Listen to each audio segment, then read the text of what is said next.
কৃষ্ণ। আশা করি ভগবানের আশীর্বাদে আপনারা সকলেই ভালো আছেন। আজকে আমি আপনাদেরকে শরীরও কষ্ট, ব্যথা, বেদনা এইসব নিয়ে আপনাদেরকে বলবো। সবার জীবনে শরীরও এত কষ্ট, মানে শাস্তি এত পাচ্ছে, মানে কল্পনা বাইরে।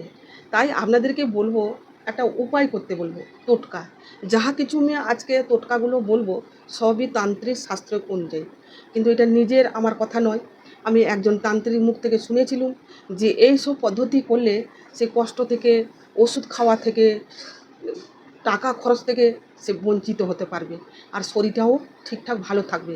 তাই আপনারা আমার সঙ্গে থাকুন, কথাগুলো মন দিয়ে শ্রবণ করুন, আর আপনাদের যদি ভালো লাগে তাহলে নিশ্চয়ই করে দেখবেন, তারপরে বিশ্বাস করবেন। আগে করবেন তারপরে বিশ্বাস করবেন, কেননা এটা আমার নিজস্ব কথা নয়, একজন তান্ত্রিকের কথা। তা ওনার মুখ থেকে আমার শ্রবণ করা, তার জন্য আপনাদেরকে বলছি।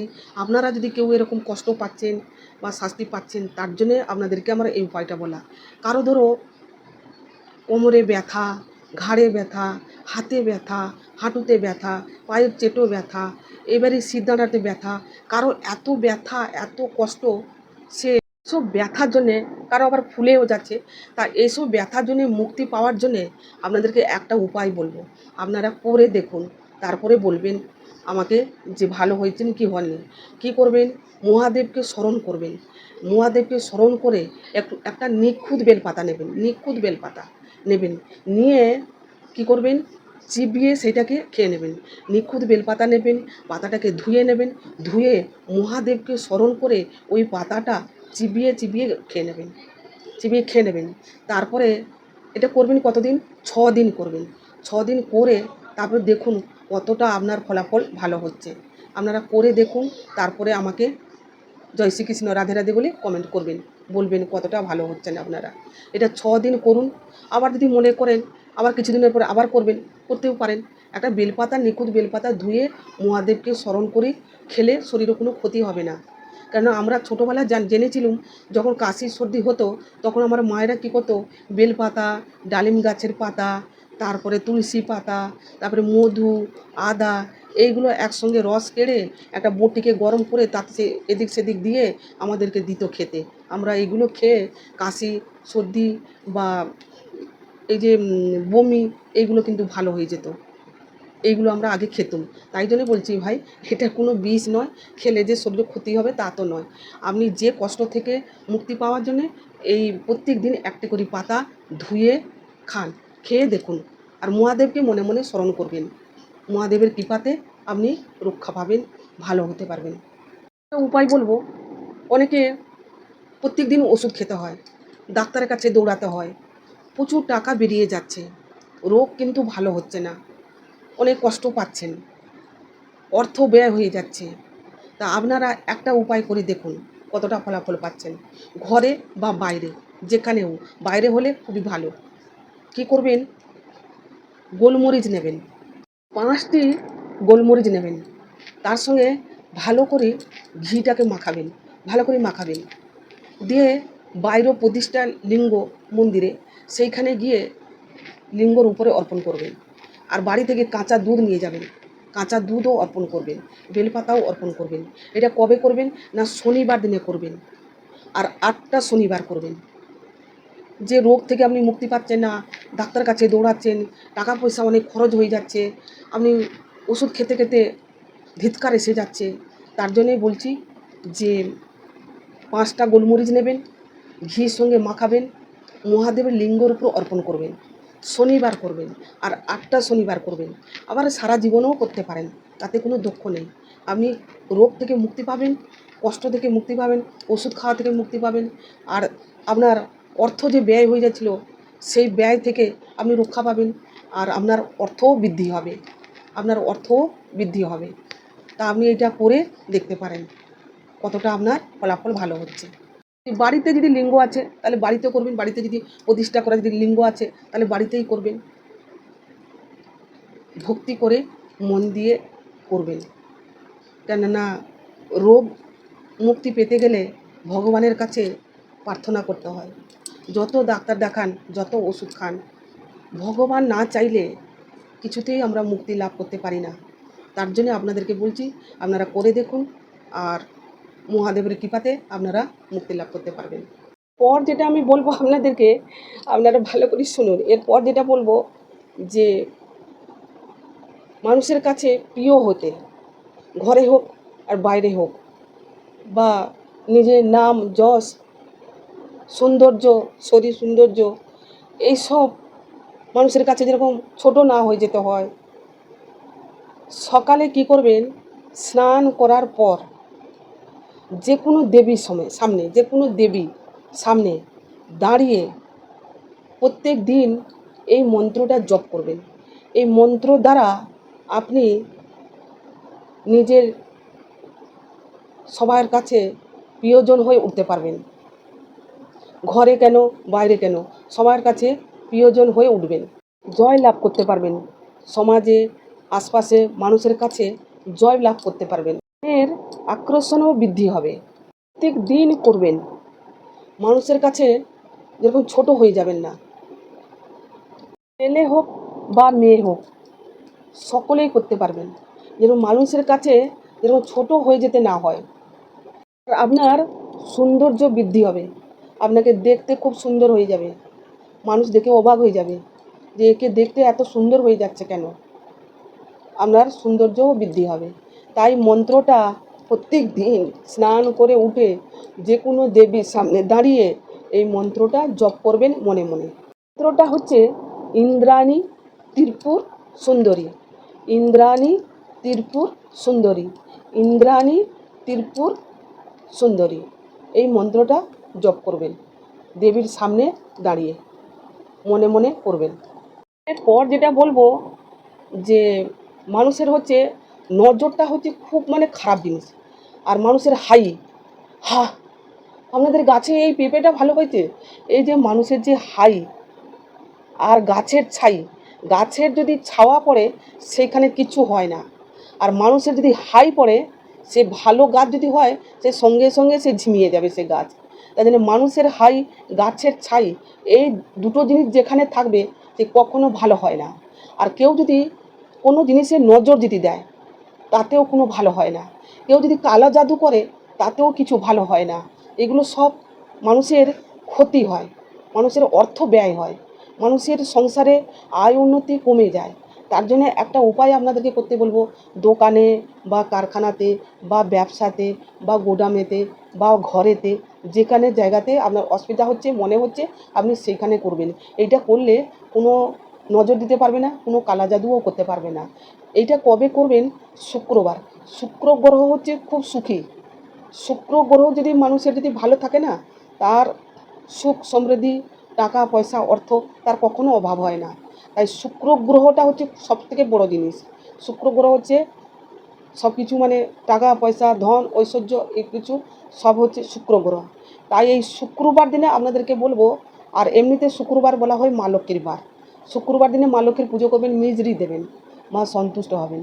আর যে কোনো সেন্ট মাকে স্প্রে করবেন, তাতে মা সন্তুষ্ট হয়। আর এই শুক্রবার দিনে কি করবেন, যে শুক্লপক্ষে প্রথম শুক্রবার, শুক্লপক্ষে প্রথম শুক্রবার করবেন। এতে ধন ঐশ্বর্য সুখ সমৃদ্ধি কখনো অভাব হয় না, সবসময় আপনার পরিপূর্ণ থাকবে। কিন্তু কেউ যদি কুনজর দিতে না পারে, কেউ যেরকম কালা জাদু না করতে পারে, তার জন্যে আপনাকে এই কথাটা বলবো যে আপনি কি করবেন, শুক্লপক্ষে প্রথম শুক্রবার একটা লাল চেলি কাপড় নেবেন, সেটাকে পাতাবেন, দিয়ে তার উপরে 1 চামচ নুন দেবেন। আর আতপ চাল হোক নাহলে সিদ্ধ চাল হোক, এতটা চাল দেবেন, দিয়ে সেটাকে পুটলি বাঁধবেন। বেঁধে বাইরের পাশে, ঘরের বাইরের পাশে বা দোকানের বাইরের পাশে বা গোডানের বাইরের পাশে এমন জায়গাতে একটা সাইডে ঝুলিয়ে রেখে দেবেন। ঝুলিয়ে রেখে দেবেন ঘরের সামনের দরজার সামনে, ঘরে যে মেন দরজা তার বাইরের সাইডে করবেন, ভেতরে নয়, সবসময় বাইরের সাইডে করবেন। বাইরের সাইড থেকে করলে কী হবে, ওইটা নজরটা কেটে যাবে, কালা জাদু কে করতে পারে না, ওটা কেটে যাবে। তাই জন্য বাইরের সাইডে টাঙিয়ে দেবেন এই পুটলিটা, এই পুটলিটা টাঙিয়ে দেবেন।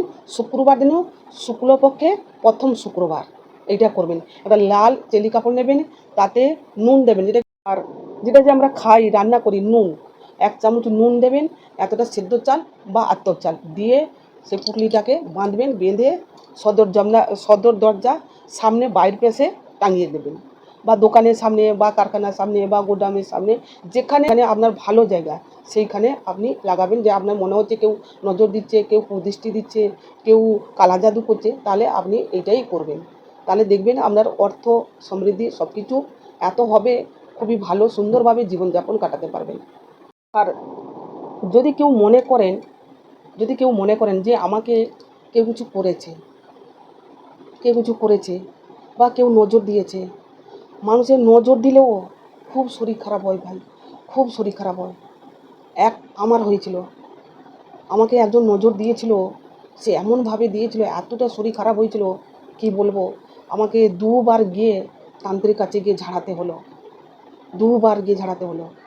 আমাকে নজর দিয়েছিল। মানুষের নজরেও মানুষের শরীর খুব খারাপ করে, খুব শরীর খারাপ করে। তাই জন্য আপনার যদি মনে হয় কেউ আপনাকে নজর দিয়েছে বা কেউ কালা জাদু করেছে বা কিছু করেছে, আপনার যদি মনে হয় শরীরটা খারাপ লাগছে, আপনি কিছু ভাবতে পারছেন না, সবসময় মাথা নিয়ে একটা চিন্তা নিয়ে আছেন, এইরকম যদি কারো যদি মনে হয়, তাহলে কি করবেন, একটা সাদা কাঁচের গ্লাস নেবেন, দু কোড়া কি 3 কোড়া, 2 ইঞ্চি কি 3 ইঞ্চি বাকি রাখবেন। বাকি রেখে জল ভর্তি করবেন, একবারে পুরোপুরি ভর্তি করবেন না, 2 ইঞ্চি বা 3 ইঞ্চি বাকি রাখবেন। গ্লাসটা একটা বড় গ্লাস নেবেন, তাতে 3 ইঞ্চি মতন বাকি রাখবেন বা 2 ইঞ্চি বাকি রাখবেন। জলটা পুরোপুরি দেবেন না, পড়ে যাবে।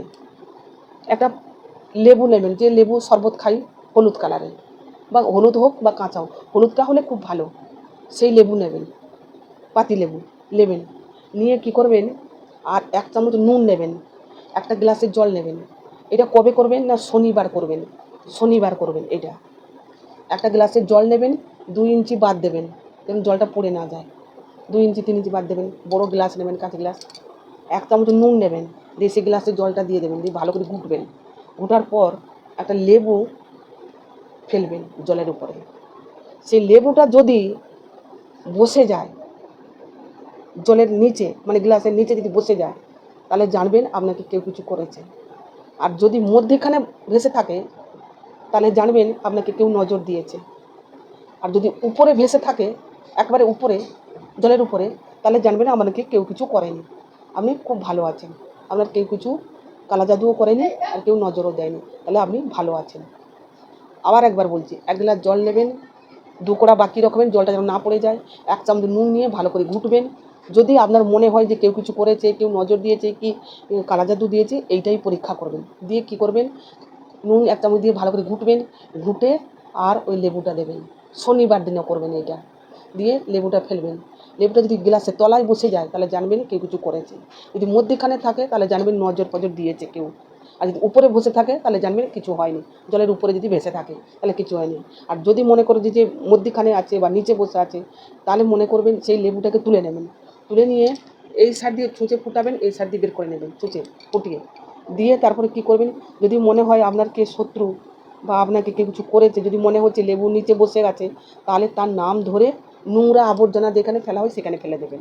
আর যদি যে মনে হচ্ছে যে কেউ কিছু করেনি, লেবু উপরে ভেসে আছে, তাহলে ওই ছুঁচেতে ফুটিয়ে এপাশ দিয়ে ফুটাবেন, এপাশ দিয়ে বের করে নেবেন, দিয়ে আবর্জনা জায়গাতে ফেলে দেবেন। আর যদি মনে হয় যে বসে গেছে লেবু বা মধ্যিখানে আছে বা নিচে আছে, তাহলে তোমার যদি মনে হচ্ছে যে কেউ করেছে, তাহলে সেই শত্রুর নাম ধরেও সেইখানটায় ফেলে দেবেন। আবার যদি মনে হয় কবে করবেন, তাহলে 6 মাসের পরে করবেন। 6 মাসের পরে আবার পরীক্ষা করে দেখবেন আপনার শরীরে কেউ কিছু করেছে কি না করেছে। যখনই মানুষের যখন বিপদ আসে, ভয়াবহ বিপদ, ভয়ঙ্কর বিপদ, মানুষের মাঝে মাঝে এমনই হয়, মানুষ তখন কিছু খুঁজে পায় না, যে কী করবে না করবে কোনো কুল খুঁজে পায় না। তখন অঝরে কাঁদতে থাকে, চিন্তা করতে থাকে কী করবে। কিন্তু একটা কথা মনে রাখবেন, ভগবান শ্রীহরি, শ্রী বিষ্ণু, ভগবান শ্রীকৃষ্ণ সদাই আমাদের পাশে থাকেন, সদাই আমাদের হৃদয়ে বাস করেন। তাই এই ভরা ভয় যে একটা মানুষের আতঙ্ক, বিপদ মানুষের আসে, সেইখান থেকে রক্ষা করার জন্যে, দুঃখ কষ্ট থেকে মুক্তি পাওয়ার জন্যে আপনাদেরকে একটা ভগবানেরই মন্ত্র জপ করতে বলবো, ভগবানেরই বীজ মন্ত্র জপ করতে বলবো, ভগবানেরই মহামন্ত্র একটা জপ করতে বলবো। দেখবেন আপনার পাশে কেউ নয় কেউ আসবেই, আপনার পাশে দাঁড়াবে, আপনাকে সাহায্য করবে, আপনাকে দেখবে, আপনার দুঃখ দূর হয়ে যাবে। আপনি এই মন্ত্রটা জপ করবেন, এটা ভগবানের মহামন্ত্র, আপনারা জপ করবেন। ভগবান শ্রী বিষ্ণু, ভগবান শ্রীকৃষ্ণ, শ্রীহরির কৃপায় আপনারা মুক্তি লাভ করতে পারবেন, সেই ভয়ঙ্কর বিপদ থেকে লাভ করতে পারবেন। মনে মনে জপ করবেন, মনে মনে জপ করবেন, ভগবানকে স্মরণ করবেন। এই মহামন্ত্র সবসময় জপ করতে পারেন, দেখবেন যে ভয়ঙ্কর বিপদ বা যা কিছু আসছে সব কিছু মুক্তি পেয়ে যাবেন। কেউ না কেউ এসে আপনাকে সাহায্য করবে, আপনার পাশে দাঁড়াবে, আপনাকে সান্ত্বনা দিতে পারবে, সেই দুঃখ কষ্ট থেকে আপনি মুক্তি লাভ করতে পারবেন। মন্ত্রটা হচ্ছে বিশ্ব শ্রী বিষ্ণু, বিশ্ব শ্রী বিষ্ণু, বিশ্ব শ্রী বিষ্ণু। উনি হচ্ছেন বিশ্ব পালক, উনি হচ্ছেন বিশ্বপতি। তাই জন্য এই মন্ত্রটা মনে মনে জপ করবেন। যখনই আপনার বিপদ আসবে, যখনই আপনি কষ্টতে মুক্তি পাচ্ছেন না, তখনই এই মন্ত্রটা জপ করবেন। বিশ্ব শ্রী বিষ্ণু, বিশ্ব শ্রী বিষ্ণু, বিশ্ব শ্রী বিষ্ণু, এই মন্ত্রটা জপ করবেন। দেখবেন ভগবানের আশীর্বাদে আর শ্রীহরি আশীর্বাদে আপনারা এই দুঃখ কষ্ট থেকে মুক্তি লাভ করতে পারবেন। যাই হোক, আপনাদেরকে অনেক কথা আমি বললাম, আমি এইখানে শেষ করছি। পরে ভিডিওতে আবার দেখা হবে। কারো যদি কোনো প্রশ্ন থাকে, জয় শ্রীকৃষ্ণ, রাধে রাধে বলে কমেন্ট করবেন। আর নতুন বন্ধু যদি হয়ে থাকেন, নতুন নতুন ভিডিও পাওয়ার সুযোগ জন্য সাবস্ক্রাইবটা করবেন। বন্ধু বান্ধব আত্মীয় স্বজনকে তাদেরকেও শেয়ার করবেন। আর ভিডিও ভালো লাগলে অতি অবশ্যই লাইক করবেন। এইটুকুনি আপনাদের কাছে আমি আশা করতে পারি। নমস্কার, হরে কৃষ্ণ।